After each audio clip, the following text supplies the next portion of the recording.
the files were found in Mr. Trump's office. So, and some of them were empty. Well, what was he taking papers away for, or is he denying that he ever did it? I'm slightly confused by this. What's going on? Dr. Richard Johnson can help with that. He's a lecturer in US politics at Queen Mary University, London.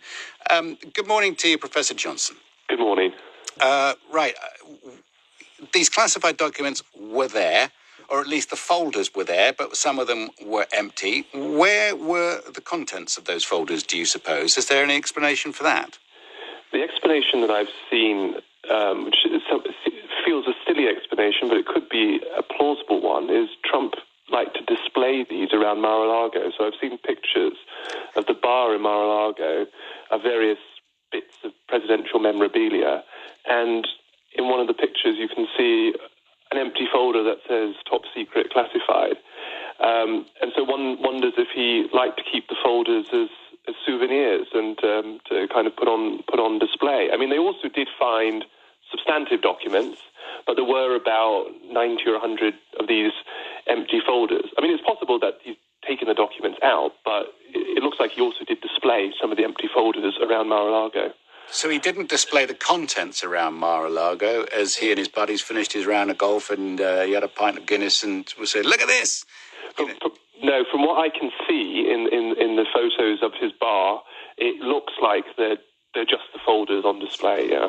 All right, cool. Have them framed. I mean, why do you suppose... Is there any explanation as to why these were removed in the first place? Have other presidents done this? Is there any precedent? There was an incident when Bill Clinton left the White House where he did take some gifts that, perhaps unwittingly, but he took gifts that had been given to him that perhaps he thought were personal gifts. But when you're President of the United States and the gift's over a certain value, it belongs to the United States, not to you as the individual. And certainly, and Clinton sorted that out in the first few months after he left office and returned those. And there were gifts in the inventory of some of the things the FBI seized. I mean, there were things in the inventory that weren't particularly serious, photographs, press clippings, and so on. It's more the concern about there were some classified documents, and those were not properly kind of even stored separately from these kind of more mundane items as well, which is concerning. Right. Most people in America, not involved in the line by line on this and looking at every bit of detail, they'll be seeing, whether they like him or not, those who love him, the MAGA crowd, they're going to be seeing this as it's them, those people in the swamp having a go at our bloke again, the person who represents our views.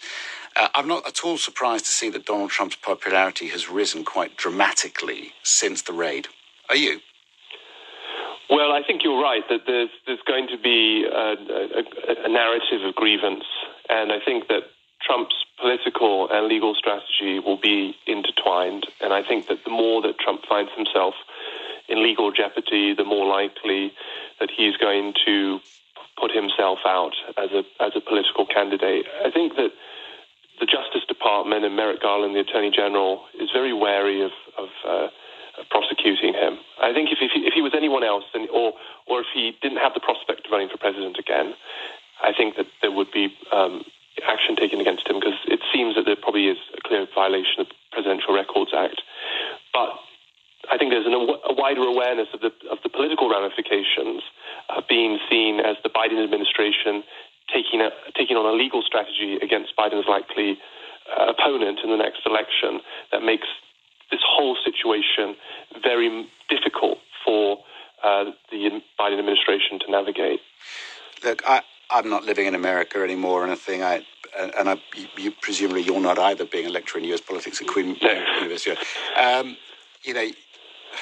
Is Joe Biden going to run again? I think so. I think that really Biden wouldn't. My only sense if Biden wouldn't run again is if Biden felt that he was physically not up to it. And I know there's been all kinds of speculation about his health and so on, but I've not seen any kind of overwhelming signs. He has a record now that he can run on. He made the point in his speech this week, the biggest stimulus since FDR, the biggest infrastructure package since Eisenhower, biggest gun control since Clinton, and the biggest climate bill ever.